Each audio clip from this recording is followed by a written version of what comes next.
मारबत उत्सवाने नागपूरला जागतिक स्तरावर वेगळी अशी ओळख निर्माण करून दिलेली आहे आणि या मारबत उत्सव पाहण्याकरता देशाविदेशातून अनेक जण नागपुरात पोहोचत असतात। तान्हापोळ्याला निघणारी ही मारबत आपण आता काळ्या मारबतीपाशी आहेत। खरं तर ही मारबत पाहण्याकरता जेव्हा देशाविदेशातून नागपुरात लोक पोहोचतात, हा जो संपूर्ण सण जो असतो नागपूरच्या जुन्या शहरातील संपूर्ण भागात असतो। गल्लीबोळांचा परिसर आहे, अनेक पर्यटकांना अनेक श्रद्धाळूंना तिथे पोहोचण्यासाठी अवघड असतं आणि त्यामुळेच एक टेक्नॉलॉजीची जोड देण्याचा प्रयत्न काही युवा तरुणांनी केलेला आहे।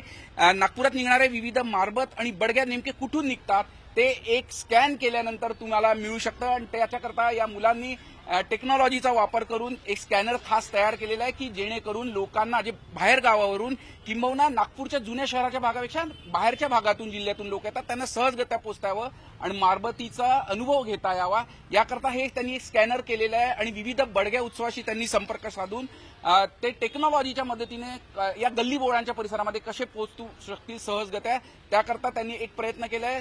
बेटा तुझं नाव काय आणि हा स्कॅनरच्या माध्यमातून तुम्ही कशा पद्धतीने मारबत उत्सवाचा रीच वाढवण्याचा अजून प्रयत्न करत आहे? माझं नाव श्रेयश आहे, मी मुंबईला असतो, इंजिनियर आहे। मी ह्या स्कॅनरनी जे लोक येतात आमच्याकडे नेहमीची समस्या राहिली आहे की लोक येतात विचारतात कुठे काय बनतात कुठे काय आहे ते 10 वेळा सांगून आम्हाला खूप हे व्हायचं। त्याच्यासाठी आम्ही लोकांना इज ऑफ ऍक्सेस झाला पाहिजे, कुठे काय आहे कसं राहते ते सगळं एका स्कॅनरमध्ये गुगल मॅप्समध्ये आम्ही हे ऍड केलं आहे। ह्या स्कॅन केलं की पूर्ण गुगल मॅप्समध्ये हे पूर्ण एका सोबत सगळ्या मारबतची लोकेशन वगैरे सगळे एकसाथ येतात। सर्वसामान्य म्हणजे बाहेर गावावर येणाऱ्यांना हे कसं स्कॅन करता येईल, कसं पोहोचेल? नॉर्मली आपण याला गुगल स्कॅनने स्कॅन करून आणि गुगल मॅप्सच्या सहाय्याने आपल्याला सगळं लोकेशन वगैरे याला माहीत पडतील। कसं म्हणजे लोकांना किती बडग्या उत्सव मंडळाशी तुम्ही संपर्क साधला, मारबत उत्सव मंडळाशी संपूर्ण संपर्क साधला? आम्ही जवळपास 15 ते 20 मारबत समित्यांना दिलेला आहे हे स्कॅनर। आम्ही प्रत्येक मारबत उत्सवाकडे जातो आहे आणि हा स्कॅनर चिपकवत आहे कारण लोकांना इज ऑफ ऍक्सेस भेटेल आणि टेक्नॉलॉजिकल इंटिग्रेशन आम्ही याच्यात आणत आहे आणि जास्तीत जास्त युथ याच्याशी जोडले पाहिजे म्हणून आम्ही त्यासाठी कार्यरत आहोत। खरं तर मोठी अशी परंपरा हे वैश्विक स्तरावर मारबतनी नागपूरला एक वेगळी ओळख करून देणं त्याकरताही तुम्ही प्रयत्न करताय? बिलकुल, खरं तर मारबत जी परंपरा आहे ती गणेश उत्सवापेक्षाही जुनी परंपरा आहे आणि याला एक खूप मोठा इतिहास लाभलेला आहे। तर आम्ही त्याच्या माध्यमातून याला राष्ट्रीय मान्यता मिळावी, त्यानंतर याला आंतरराष्ट्रीय मान्यता मिळावी यासाठी कार्यरत आहोत। आम्ही सगळ्या मारबती उत्सवाकडे चाललो आहे आणि सगळीकडून एक ठराव, एक रेझोल्युशन आम्ही पास केलेला आहे की याला हा जो मारबत उत्सव आहे हा इंटँजिबल हेरिटेज म्हणून याला आम्ही याच्यासाठी चळवळ ही सुरू केली आहे। तर खरं तर आपला पारंपरिक ठेवा, ऐतिहासिक ठेवा जोपासण्याचं काम हे तरुण वर्ग टेक्नॉलॉजीच्या मदतीने करण्याचा प्रयत्न करत आहेत।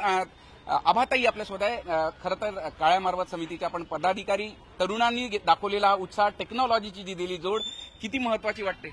खरं पाहिलं तर जागतिक स्तरावर मारबत बडग्यांची ओळख आहे, परंतु आता 145 वर्षानंतर या युवकांच्या माध्यमातून जी टेक्नॉलॉजीची साथ याला मिळत आहे निश्चितच याच्या सीनला, व्ह्यूजला खूप भर पडणार आहे आणि स्कॅन करून लोक बघून घेतील की कुठून कोणती मारबत निघणार आहे आणि कोणता बडग्या निघणार आहे। म्हणून यांच्या प्रयत्नांना मी खूप यांचं अभिनंदन करते आणि पुढील वाटचालीत सुद्धा शुभेच्छा देते की आपली जी ऐतिहासिक परंपरा आहे त्याला जोपासण्याचा आणि त्याला पुढे नेण्याचं काम ही जी युवक मंडळी करत आहेत खरंच कौतुकास्पद आहे। तर खरंच आपला ऐतिहासिक ठेवा आहे मारबत उत्सवाची एक वेगळी अशी ओळख नागपूरला मारबत उत्सवाने करून दिली आहे। मारबत बडग्या पाहण्याकरता देशाविदेशातून लोक येत असतात, पण त्यांना सहजगत्या या गल्लीबोळामध्ये पोहोचता यावं या दृष्टीने या तरुणांनी सगळ्यांनी टेक्नॉलॉजीची मदत घेतली आहे, स्कॅनर्स तयार केले आहे आणि प्रत्येक बडग्या आणि मारबत नेमकी कुठून निघणार आणि तुम्ही कुठे जाऊन ते पाहू शकता